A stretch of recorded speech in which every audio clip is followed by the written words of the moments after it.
Amigos de Tramoya Escénica, estamos nuevamente en un programa más dentro de este concepto que hemos llamado el quehacer escénico en voz de quien lo realiza. Y el día de hoy tenemos como invitada a una egresada de la licenciatura en literatura dramática y teatro. A decir en sus palabras, esto es lo que la ha llevado a experimentar o a visualizar diferentes áreas de lo que es la producción. Y estamos con la productora Úrsula, quien nos va a hablar acerca de una obra fuerte, con un tema que podemos indicar a lo mejor no existe, no se da, pero para ello, ella nos va a platicar acerca de esta obra que se encuentra presentándose en el Teatro La Capilla, No Tocar. Úrsula Durón, buenas tardes. Hola, buenas tardes. Muchísimas gracias por el espacio, por darme la oportunidad de platicarles un poquito de este proyecto. Úrsula, ¿cómo surge la inquietud de ustedes para poder llevar esta obra a escena? Pues mira, todo inicia, nosotros somos una compañía que se llama Plumbagos Teatro, ya teníamos un proyecto previo a este y todo surge con la necesidad de generar un nuevo proyecto. En esta búsqueda de un texto que nos moviera a todos, regresamos a un texto que conocimos en la carrera, que precisamente es No Tocar, de Enrique Olmos de Ita. Y coincidió con la pandemia, con un momento en el que nos dimos cuenta que muchísimos de los niños que sufren algún tipo de violencia, incluso muchísimas mujeres, muchísimas personas que sufren de violencia en casa, están en este momento encerrados con sus violentadores. Entonces, retomamos el texto y volvimos a hablar sobre la importancia de verbalizar el abuso sexual infantil, que es de lo que trata esta obra. Y dijimos, ok, creo que es el momento, tenemos el tiempo para hacerlo, para realizarlo, y vamos, ¿no? Vamos a dirigirnos a los papás, vamos a dirigirnos a los niños y a platicarles acerca de esta situación que personalmente nos mueve muchísimo. Te digo, también el contexto de violencia y abuso en el que nos desenvolvemos ahorita, pues fue lo que terminó de encender la chispa de la inquietud por llevar este texto a escena. Y estamos viendo que este abuso se sigue llevando cada vez más. La nota roja nos habla de muchos sucesos. Hay historias dentro de la misma red que nos están dando cuenta de de lo que está sucediendo en el entorno familiar y que muchas veces ellos deciden abrir la puerta falsa y de alguna manera tomar una decisión que ya los ha llevado hasta el límite. Hablas acerca de esta forma que durante la pandemia les hizo ver que ellos están es como durmiendo con el enemigo, ¿no? Porque Exacto. muchas veces quien llega a cuidar, quien de alguna manera se preocupa demasiado, luego hay situaciones que inclusive los niños no manifiestan. Al respecto, ¿cómo llevaron a cabo el proceso para indicar que esta era la obra correcta para llevar escena? Algo que nos conquistó de la obra es la manera no didáctica en la que Enrique habla del abuso. Incluso que nunca, en toda la obra, nunca se menciona la palabra abuso o la palabra violencia. Simplemente lanza una pregunta que es, ¿qué es una caricia? Frente a dos niños que son amigos, uno de ellos Luis, otra de ellas María, que es quien es abusada por su prima, y su prima le plantea el abuso como, es que son caricias. Y María, al recibir caricias que no se sienten bonitas, que no la ponen feliz, abre esta gran pregunta de qué es una caricia.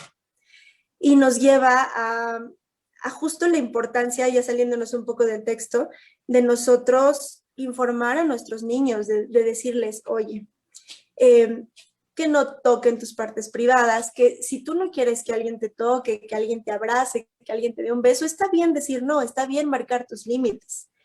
Es importante que nosotros les demos esa seguridad y esa confianza de decir, no, esto que tú dices, muchas veces no lo verbalizan e incluso muchas veces no lo verbalizan porque no saben bien a bien qué está sucediendo. En este texto, esta prima le dice, estos son caricias bonitas, está bien, no te asustes. Entonces es un adulto que le dice a una niña que está bien y una niña que dice, no, a mí no me gusta.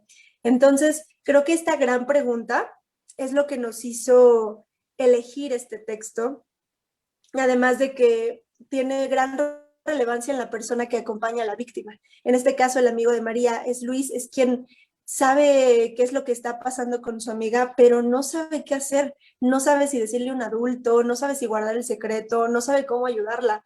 Y creo que además es una manera bien pertinente y bien exacta de reflejar a aquellas personas que acompañan a la víctima, que también nunca sabemos bien a bien qué hacer, ¿no? Cómo no revictimizarlos, cómo realmente apoyarlos, confiar, escucharlos, creerles. Híjole, creo que es bien importante que haya puesto esos dos puntos desde la víctima y el acompañante. Y haciendo un paréntesis, practicábamos en bambalinas que hay temas que te han llamado mucho y al ver tu currículum observamos que hay una obra que se llama Despertar en Primavera, que justo también habla de este tipo de temas, un musical que tuvo mucho éxito, que también ya se ha presentado aquí en México y en el cual tú también estuviste como parte del elenco artístico. ¿Cuál fue tu experiencia en esa obra, Úrsula? Pues sí, como justo me decías, es una obra que tiene algo en común con No Tocar, que es también tocar un tema tabú en la adolescencia, que es la sexualidad, que es el cuerpo. Fue complicado porque me enfrenté a una obra en la que la mamá le dice a su hija, no, es que la cigüeña atrae a los bebés, no es la cigüeña, nadie más. En la que le dicen, si te besan, te embarazas, ¿no? Y todas estas falacias que de repente uno como adulto le suelta a los más pequeños. Sin embargo, en Despertar de Primavera eran adolescentes de 14, 15 años quienes estaban recibiendo esa información en un momento en el que las hormonas están a todo lo que da. Y fue complicado y fue chistoso porque personalmente es algo muy contrario a mi experiencia de adolescente o a mi experiencia con mis padres. Y fue enfrentarme a un mundo en el que, como otra cara de la moneda, pues, ¿no? Un mundo en el que hay desinformación, en el que hay mucha confusión, en el que pueden surgir embarazos porque de verdad no están enterándose de cómo suceden estas cosas o cómo protegerse, aún en esta época. Y de darte cuenta que sigue siendo bien pertinente, que por un lado decimos, no, claro, ya nos quitamos tabús, ya hablamos de la sexualidad, ya podemos verbalizarlo y en realidad no. Entonces fue una experiencia muy grata y fue, te repito, muy chistoso enfrentarme a esto y darme cuenta de los censurados que en ese momento en el que estaba la obra podíamos estar con el cuerpo del otro, ¿no? El tenerle miedo a descubrir el cuerpo del otro era algo muy curioso. En este quehacer escénico tomas el nombre de productora. ¿Qué hace una productora al interior de una compañía y particularmente con No Tocar? ¿Qué hace? Pues es la persona que se encarga de darle forma, de materializar todas las ideas del director. Es quien se encarga también de todo lo que es como la investigación y todo lo social que va en torno a la obra. Digamos que, perdón, también soy junto con el resto del equipo quien se da cuenta de qué tan pertinente es que este proyecto salga en este momento, ¿no? En la Ciudad de México, en un contexto pandémico, en un contexto social de violencia. ¿Qué tan pertinente, ¿no? ¿Cómo lo vamos a hacer? ¿Cómo lo vamos a poner a escena? ¿A quién se lo vamos a mostrar? ¿A quién lo estamos dirigiendo? ¿Qué queremos materializarlo en el cómo lo va a ver el público? Y ahora, en el momento que lo van a presentar en la capilla, en el Teatro de la Capilla. ¿Cómo llegan ustedes ahí?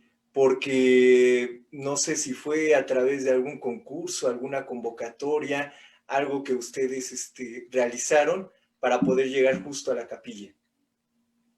Sí, la capilla tiene un programa de incubadoras de proyectos. Este es la segunda convocatoria de incubadoras que lanza. Nosotros concursamos el año pasado. Se trataba como básicamente de un taller en el que tú presentabas tu proyecto e ibas presentando avances del mismo. Al finalizar, la capilla seleccionaba a 2 proyectos y esos 2 proyectos contaban con un apoyo económico de parte de Teatro La Capilla y se llevaban a la escena en sus espacios teatrales. Entonces nosotros, junto con otra compañía también de teatro dirigido a las infancias, somos los que quedamos seleccionados y eso fue lo que nos ayudó a llegar a la escena, a regresar a esta reactivación de teatros. Y ahora, una vez que ya se tiene la obra, hay que buscar una directora y también hay que buscar un elenco que se adapte y que de alguna manera esté con lo que ustedes están buscando para presentar al público. ¿Quién es la directora y el elenco? La directora se llama Dulce García.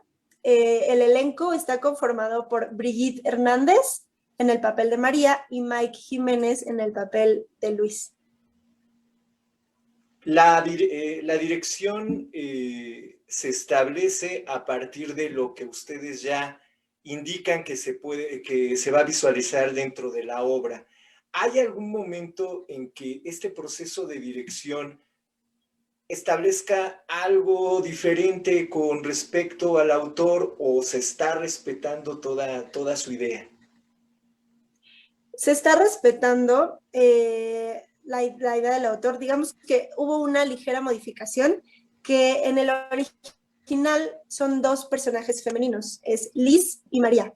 En este caso, la directora decidió que fueran Luis y María, que fueran 2 niños de género diferente. Pero de ahí en adelante todo se respeta, el resto de los personajes, e incluso el hecho de que el mismo autor indica que son 2 actores quienes representan a todos los personajes. Es un total de 5 personajes. Todo eso se mantiene. ¿Y cómo llevaron a cabo todo el proceso de ensayos durante esta nueva normalidad y durante el encierro?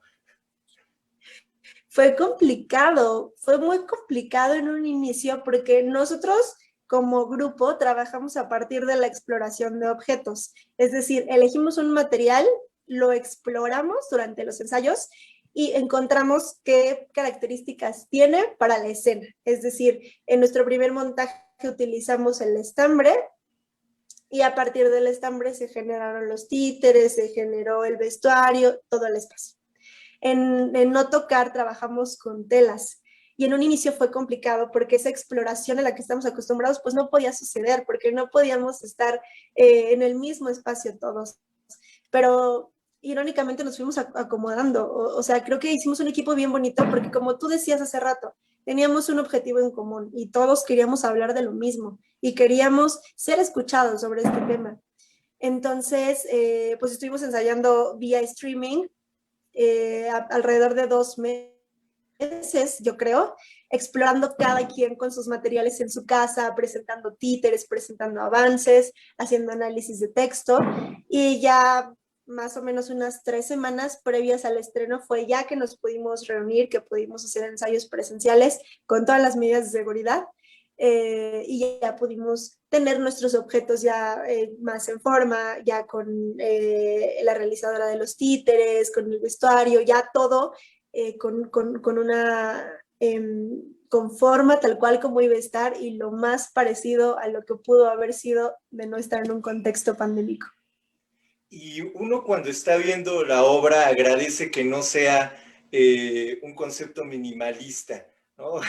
Que únicamente nos tengamos que imaginar todo. Y hablas acerca de los objetos. Hay muchos objetos en escena que durante la obra van tomando una importancia y una relevancia para poder hablar acerca de lo que le está sucediendo en este caso a María y lo que Luis está siendo testigo.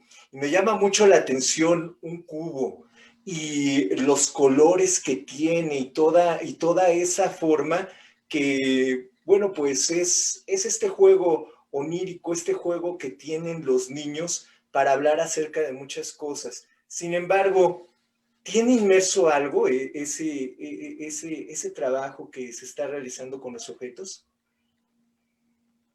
Sí, por ejemplo, inicialmente la paleta de colores que se eligió también tenía que ver con que nos estábamos dirigiendo a los niños. Incluso en un inicio, nuestro público meta eran solo los niños. Después nos dimos cuenta que tendrían que ser los padres, ¿no? Y los niños. Entonces, la paleta de colores tiene mucho que ver con eso, con que también estamos dirigiéndonos a un público infantil. Ay, disculpa. Ya, pensé que iba a estornudar, pero no. No te preocupes. El uso, por ejemplo, del cubo tiene mucho que ver con Luis, ¿no? El cubo es como una especie de diario, como un álbum fotográfico en el que Luis hace acuse de recibo de todo lo que estaba pasando con su amiga. Es decir, María le dice lo que su prima le hace, que la acaricia y que la toca y que la lastima, y entonces Luis va a este cubo y dice, claro, claro, por eso María ya no sonreía o ya no jugaba o se tapaba las piernas o no le gustaba que le tocaras la pierna, ¿no? Ni por accidente. Claro, es que tiene mucho que ver con que María a veces su mamá tiene que trabajar porque es mamá soltera y no tiene de otra y entonces su prima va a la casa. Claro, ¿no? Eso es como todos los signos de alerta que pudo haber notado Luis previamente y que no le hicieron sentido hasta que María habla y dice, sí, ahora entiendo por qué María está triste y ahora sé que tengo que hacer algo, aunque no sé qué tengo que hacer, Así ¿no? En el es. caso, exacto. Sí. Y en el caso del resto de los elementos, también hay un juego con las telas que hace Brigitte, la actriz, que igual ha salido una exploración, pero justo hablábamos del juego, ¿no? De cómo a través del juego es como también nosotros nos enteramos de cómo están relacionándose los niños, el contexto de los pequeños, cómo es incluso el entorno familiar. O sea, tú le puedes dar 2 muñecos a un niño y el cómo juega te va a decir mucho de él, ¿no? Entonces, era esto mismo, el cómo la actriz toma el títere, y cómo le habla y cómo recrea la forma en la que su prima le habla, ¿no? Entonces, es un poco el cómo se fueron construyendo también estos elementos. Estamos transmitiendo desde la página de Aquí hay Tomate, Tramoya Escénica TV, y nos encontramos en una charla por demás importante que usted la tome en cuenta y que vaya a ver esta obra, porque el proceso que se está llevando a cabo de todas las compañías es justamente para que usted vea teatro que tiene una conciencia, como nos está indicando la productora Úrsula Durón. Y bueno, pues usted verá esta transmisión de manera diferida. Hace ratito indicamos buenas tardes, pero pues vamos a dar las buenas noches porque se está transmitiendo de manera diferida a las 10 de la noche. Qué importante es, Úrsula, cuando te encuentras con una compañía que hay un manejo de todos estos elementos teatrales que no deben olvidarse, los objetos, las telas y la exploración que realiza la propia compañía. ¿Hubo algún momento de catarsis que tuvieran los actores para poder crear sus personajes? Híjole, es que sí, porque incluso en algún momento ellos mismos lo han dicho, ¿no? Era encontrarte a ti actor en el personaje de María, era regresar a cuando tal vez tú fuiste acosada o cuando alguien quiso propasarse contigo. Es como un poco ir hacia ti, encontrarte con estos personajes y al mismo tiempo algo que decía Mike, que era de repente querer salir de la ficción y decirle a Luis, te voy a abrazar y vamos a resolver esto juntos porque todo va a estar bien.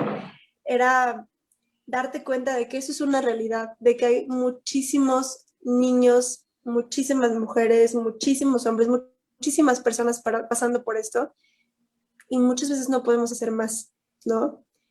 Y decía Miguel, a mí me molesta que Luis y que María tengan que pasar por esto. A mí me gustaría estar ahí, poderlos ayudar y poderles decir, esas no son caricias bonitas, hay que decirle a tu mamá te va a creer, ¿no? Y, y es también darte cuenta, tanto los actores como nosotros que estamos atrás, de nuestra responsabilidad como adultos y como parte de una sociedad. Hay una canción que me queda, tengo una muñeca Ah, y ¿no? Una situación de terror. Sin embargo, muchas veces la realidad supera toda la fantasía y lo que estamos viendo definitivamente en escena es una obra que nos hace establecer, pensar en qué es lo que está sucediendo en esos signos de alerta. Y también otra de las cosas importantes es que se está adecuando el espacio a lo que nosotros estamos observando en la pantalla. ¿A qué me refiero? Que hay un manejo muy adecuado de cámaras, que hay un manejo muy adecuado en momento de tomar a los personajes y hacernos partícipes de estar en teatro, aunque lo estemos viendo de manera presencial, de manera a distancia en streaming. Y en esta situación, ustedes están estableciendo algo con respecto a los precios. Primero, ¿dónde se están presentando? ¿Cómo puede el público asistir a verlos? ¿Y cuáles son los costos, Úrsula? nos estamos presentando en Teatro La Capilla. Vamos a estar todos los sábados, 12:30 horas, hasta el 24 de abril. Los boletos, hay dos modalidades. Está la modalidad presencial y la modalidad en línea. Para presencial únicamente estamos manejando funciones privadas limitadas a 22 personas. Y si quieres acceder a una función privada, tienes que enviarnos un mensaje directo a la página de Facebook, Plumbagos Teatro, para que nosotros podamos explicarte el proceso para comprar los boletos.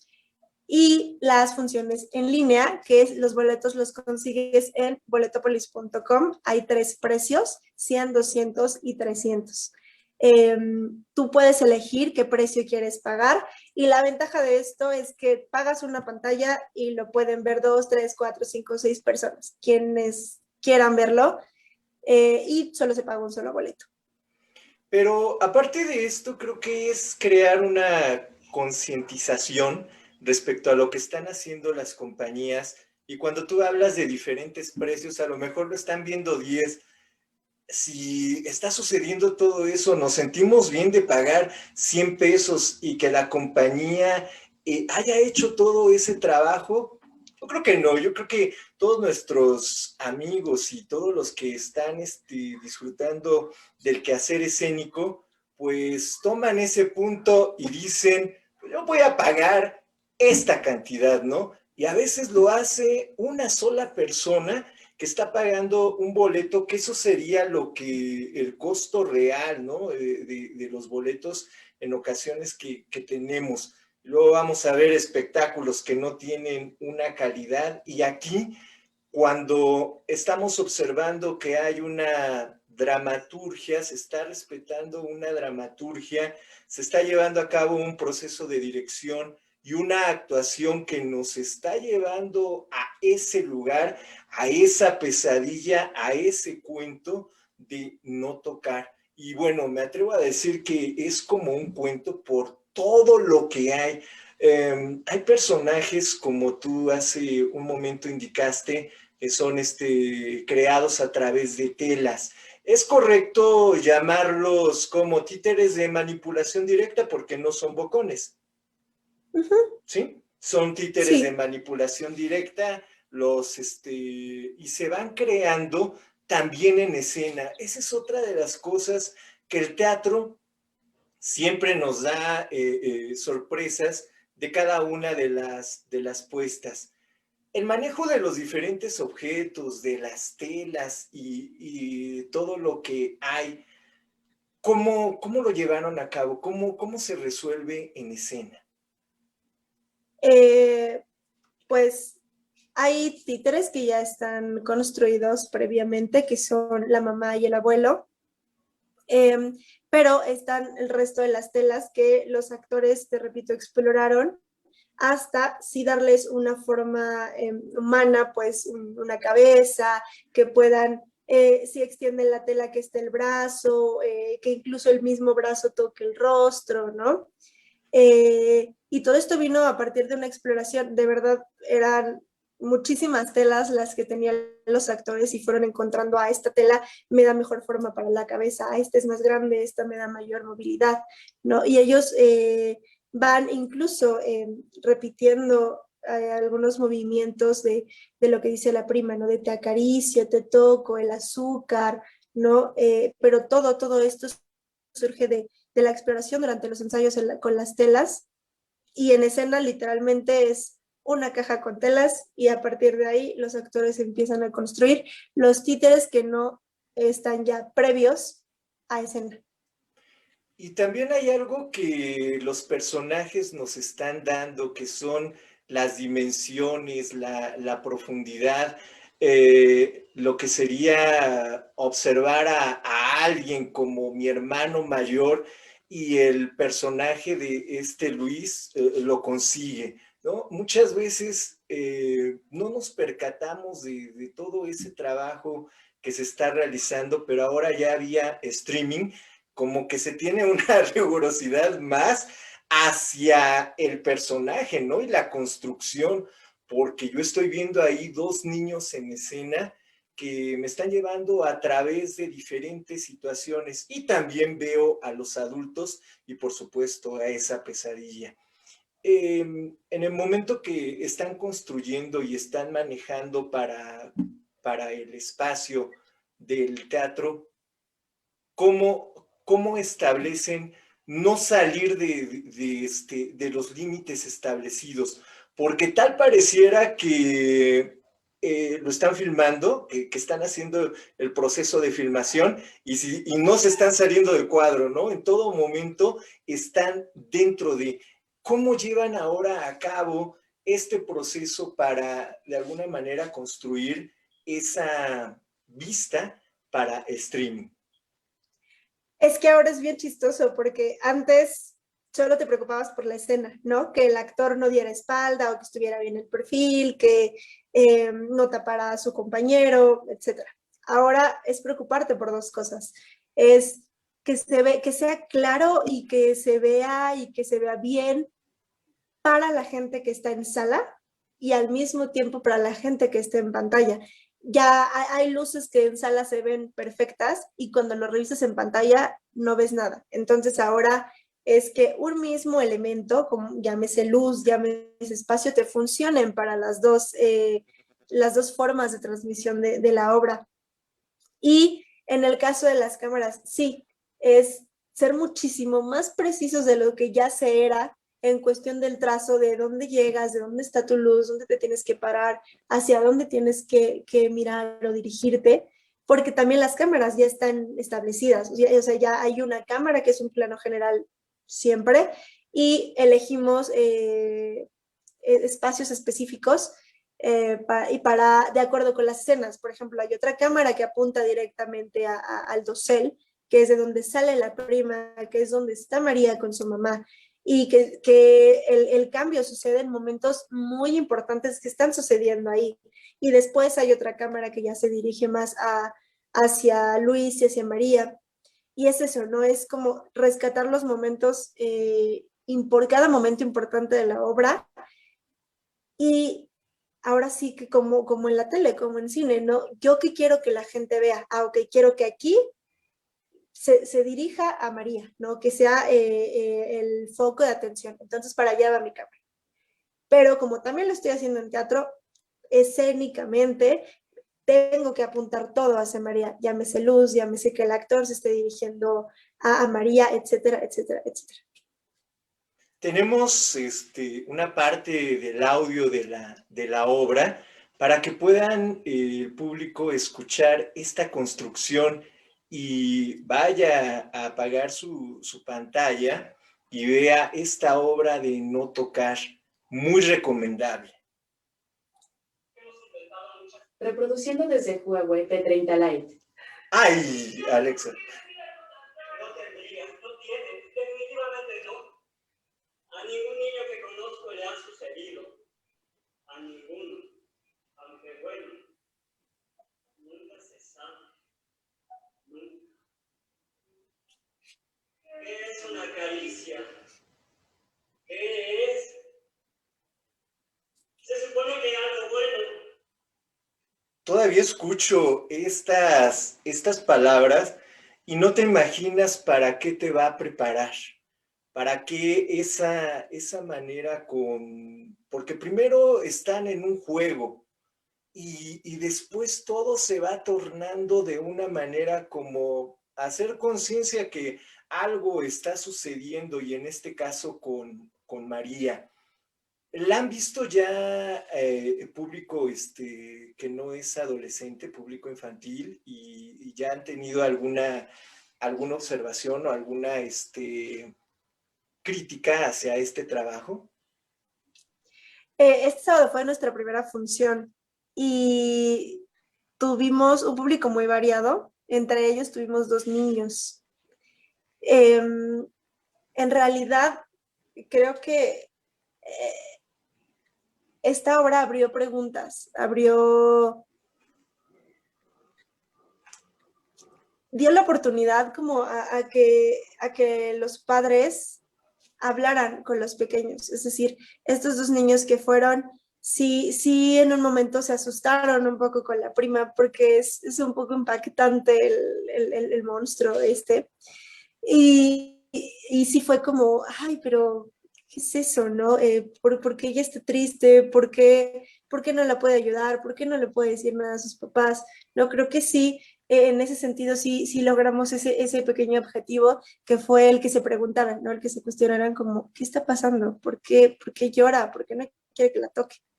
Pero han sido los primeros pequeños que hemos tenido en función. Estábamos un poco asustados, te soy muy honesta, porque aunque estamos convencidos de que la podemos dirigir a los niños, sí a partir de 9 años, porque pues también más pequeños es un poco más complicado,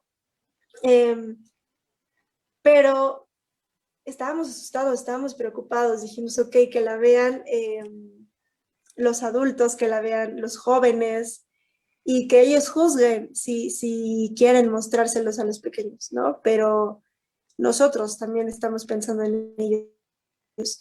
Y la respuesta fue bastante placentera. Veamos si más pequeños vienen, si más pequeños se acercan a esta obra y veamos qué pasa, ¿no? Veamos cuál es la respuesta.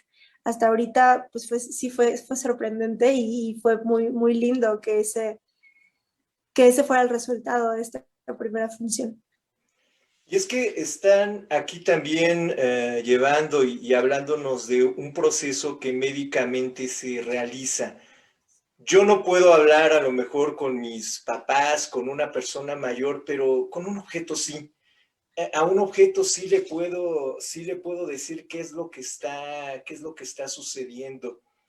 ¿Tienen ya alguna estrategia por si llega a ocurrir que después de la función alguien se decida a hablar de lo que está pasando, de lo que está sufriendo en su vida? Pues mira, nosotros en esta investigación previa a la obra encontramos muchísimas asociaciones, de hecho mucho de de todo el marco que estudiamos y de toda la información que obtuvimos viene de muchísimas asociaciones que apoyan a víctimas de abuso infantil, de trata de personas incluso, ¿no? Tenemos, creo que gracias a eso podemos dar a quien se pueda acercar una fuente de apoyo que está bien establecida y que sabe lo que hace y que sabe perfectamente a quién se dirige para que ellos puedan ser acompañados en todo este proceso, ¿no? Y puedan sentirse seguros y puedan estar tranquilos de haber hablado. Al final del día nosotros ya gracias a esta obra conocemos más respecto a lo que es el abuso y la violencia infantil, pero es un tema gigante, es una cosa complicada de abordar, complicada de sobrellevar, de enfrentar, y creo que no hay nada mejor que tener a tu alrededor una red que te apoye moralmente, emocionalmente, pero también jurídicamente y legalmente, y este tipo de asociaciones hacen todo eso. Y cuando estamos viendo la obra, no solamente podemos pensar que se lleve hacia ese trato que se da a María como niña, porque también puede ser una María adulta, puede ser una María adolescente, puede ser una María de la tercera edad que a través de todo lo que le ha sucedido no se atreve a hablar. Sin embargo, considero que la obra va a dar mucho para que se abran estos canales de comunicación y que este proceso o este tipo de situaciones por las que muchos pasan al interior de su familia o al exterior se puedan manifestar. ¿Dónde se encuentra el Teatro La Capilla? Está en Coyoacán, exactamente en la calle Madrid, número 13. ¿Y los horarios en streaming cuáles son? 12:30 horas, se transmite completamente en vivo. Entonces, lo que está sucediendo en el teatro es lo que están viendo en su pantalla. Eso era lo que la pregunta que te hacía hace rato respecto a que no te mueves y no te sales de cuadro, porque tal pareciera que estamos viendo algo que se encuentra grabado, cuando no, todo está sucediendo. Hay una forma en que los actores están entregando a cada una de las escenas, a las circunstancias, sus movimientos lentos, sus movimientos rápidos, las manos, los ojos, todo es para que se pueda observar, es un deleite visual. Creo que ahora que estamos nuevamente volviendo a ver teatro con todas las compañías y en particular No Tocar, nos indica que el teatro se vive en el teatro, ¿no? Pero en este momento hay que tener y llevar a cabo todas estas medidas de la sana distancia. ¿Cómo las implementan ustedes para con el público que asiste presencialmente? Bueno, principalmente la capilla tiene un protocolo de seguridad bastante estricto, lo cotidiano, ¿no? La toma de temperatura, el tapete sanitizante, el gel, el lavado de manos, incluso hay baños entrando inmediatamente a la capilla. Y ya cuestión en escena, mantenemos los actores del escenario a la primera fila de público una distancia de 2 metros aproximadamente. Es una sana distancia y además entre las butacas se mantiene la distancia reglamentaria. No se pueden quitar el cubrebocas en ningún momento durante la función. No se pueden entregar cosas de público a actores. Digamos que el contacto está prohibido. Y nosotros también como equipo de producción nos cuidamos, nos protegemos, y el elenco en escena tampoco está cerca. Siempre mantiene, por muy cerca que esté, una distancia de 1,5 metros. No pueden estar más cerca. Incluso las veces que se habla directamente a público están muchísimo más atrás porque ni siquiera llegan a proscenio, por lo mismo de mantener la sana distancia. Y estos son los protocolos que se han establecido para que el público pueda estar sin necesidad de que esté en contacto con algún fluido o alguna salivación o algo que surja del escenario, ¿no es así? Así es, incluso el espacio está ventilado completamente para que el aire esté transitando libremente y no haya riesgo de contagio. Y los actores, porque muchos también utilizan el cubrebocas en escena, ¿ustedes por qué decidieron o indicaron que no era pertinente? Uno por el volumen, es bien chistoso, pero el traer el cubrebocas sí afecta la proyección de la voz y afecta el volumen y de repente no se escuchaba como con mucha claridad.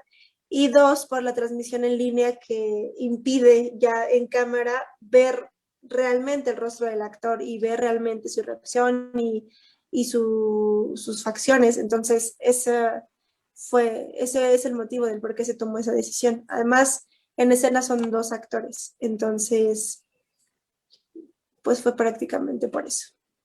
Úrsula, y si llegara a ocurrir que durante estas transmisiones, streaming, alguien tuviera alguna inquietud o alguna pregunta o quisiera acercarse a un organismo para que le pudieran, no sé, dar alguna solución a lo que está sucediendo, porque esto puede suceder, ¿no lo piensas así? Claro, por supuesto. Es que aparte es bien curioso cómo funciona el teatro, ¿no? Porque esto que mencionabas de la catarsis y de que una vez que tú te ves reflejado, ya sea en una obra, en una película o en algo que, que se pueda relacionar con tu vida o con algo que esté sucediendo, pues inmediatamente detona. Y por supuesto puede venir alguien que diga, oye, yo fui abusado o tengo esta situación en casa, ¿qué puedo hacer? ¿A quién me puedo dirigir? ¿No? Y te repito, nosotros tenemos el contacto con algunas asociaciones que podemos canalizarlos y decir, mira, puedes acercarte a este grupo de gente que te va a orientar legalmente. También algunas instancias de gobierno, ¿no? Que se encargan de llevar este tipo de procesos legalmente. Te repito, creo que las asociaciones o los grupos de apoyo son bien importantes porque tienen todo un equipo, ¿no? Desde lo psicólogo hasta lo legal, hasta esto que generar esta red de apoyo, creo que es bien importante y es también una cosa de la que nos hemos podido informar en toda esta investigación respecto a la obra. ¿Quién hace el diseño de visual? De iluminación, Producción, exactamente, iluminación, vestuario. el diseño de espacio también es de la directora, de Dulce García. El diseño de iluminación y la realización es de Paulina Sandoval Toledo. Y la realización y diseño de vestuario y títeres corrieron a cargo de Miranda López Aguayo.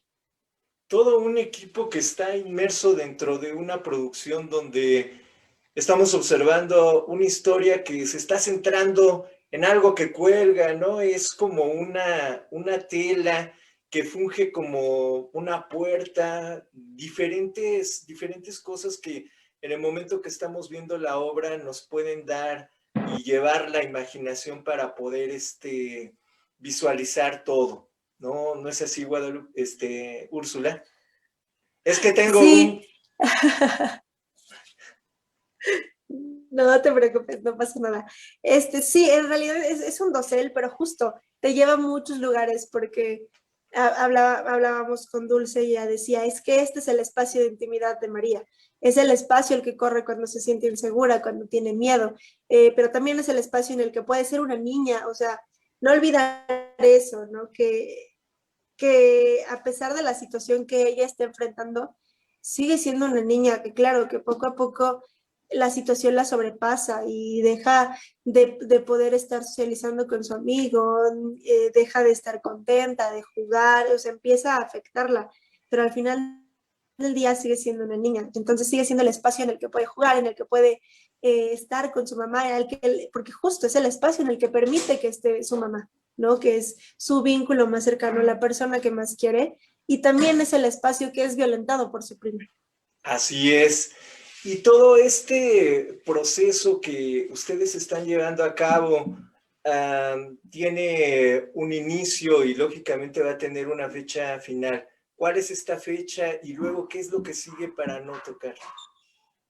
Pues nosotros terminamos temporada el 24 de abril y vamos a seguir trabajando, seguimos, ahorita con la situación de la pandemia, pues es un poco más complicado la gestión de espacios porque hay muchos teatros que pausaron temporadas y que ahorita las están retomando, pero nosotros también somos un grupo que se caracteriza por trabajar más allá del teatro, es decir, no solo nos presentamos en recintos teatrales, sino que también hemos tenido oportunidad de presentarnos en comunidades indígenas, bueno, en asociaciones de apoyo a comunidades indígenas, en casas hogares, en espacios o casas que acogen a víctimas de violencia.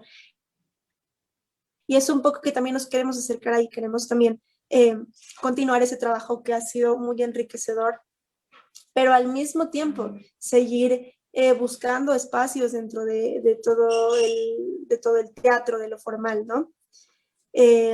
Ahorita seguro seguimos en la capilla, más adelante esperemos que podamos seguir moviendo y llevando este espectáculo a muchísimas más personas. Y si alguien estuviera interesado en llevarlo a su espacio, a su comunidad o inclusive a su colonia, a su casa, a lo mejor alguna familia está interesada en poderlo llevar, ¿cómo se contactan con ustedes? Nos pueden escribir a nuestra dirección de correo, plumbagos.teatro@gmail.com, o bien a través de redes sociales, Facebook e Instagram, donde nos encuentran como Plumbagos Teatro. Y después de esta obra, ¿ya tienen alguna otra que venga, alguna otra propuesta teatral? Nosotros seguimos trabajando con la que fue nuestra primera propuesta, que se llama Ombligos Brillantes, que es una obra que también toca un tema un poco tabú para los niños, que es la muerte y el proceso de duelo. Es un proyecto que terminó temporada en noviembre y posiblemente regrese este año, todavía no es un hecho, pero seguimos en pláticas sobre el regreso de esa obra. Pues amigos de Tramoya Escénica, el día de hoy estuvimos escuchando acerca de esta obra No Tocar, una obra que tiene muchas aristas, aparte de todo su concepto y todo el mensaje que está llevando inmerso. Estamos viendo teatro con una producción, con una dirección, con un trabajo escénico que siempre agradecemos, y más ahora que tú estás encendiendo tu computadora, tu teléfono celular, y te das cuenta de este fascinante mundo que es el teatro, pues todas las compañías desean que lo sigas apoyando, y la mejor manera de apoyarlos es a través de tu donativo, que son 100, 200 y 300 pesos. Y sé que algunos van a indicar, yo quiero ver No Tocar, voy a presentársela, que la vea mi familia, y pues vamos a pagar de acuerdo a lo que estamos observando. Muchas veces el trabajo, cuando pasamos los sobrecitos y donativo voluntario y dan 20 pesos o 50 pesos, pues eso no cuesta una cajetilla de cigarros o algo que te puedas comer. Y aquí estás viendo un trabajo que de verdad, cuando estamos escuchando lo que realizaron las compañías en esta pandemia para poderse coordinar y tener estos resultados, no saben, es mucho, porque inclusive varios de los compañeros se contagiaron en el camino, y sin embargo continúan en la línea. Y esto es el teatro. Úrsula, gracias por estar el día de hoy aquí en Tramoya Escénica y habernos compartido este trabajo de No Tocar. No, muchísimas gracias a ustedes por el espacio, insisto, por darnos esta oportunidad de hablar un poquito más del proyecto, de compartir un poquito más de nosotros, y pues están todos invitadísimos a No Tocar, a la audiencia. Todos ustedes son más que bienvenidos. Gracias. Un servidor de ustedes, River Altamirano, se despide diciéndoles que cuando escuchen Tercera Llamada, Tercera Tramoya Escénica, inicia dentro del quehacer escénico en voz de quien lo realiza, los lunes a las 10 de la noche y los jueves a las 9 por Aquí hay Tomate. Hasta el próximo jueves. Y hoy, recuerden, en transmisión diferida. Gracias.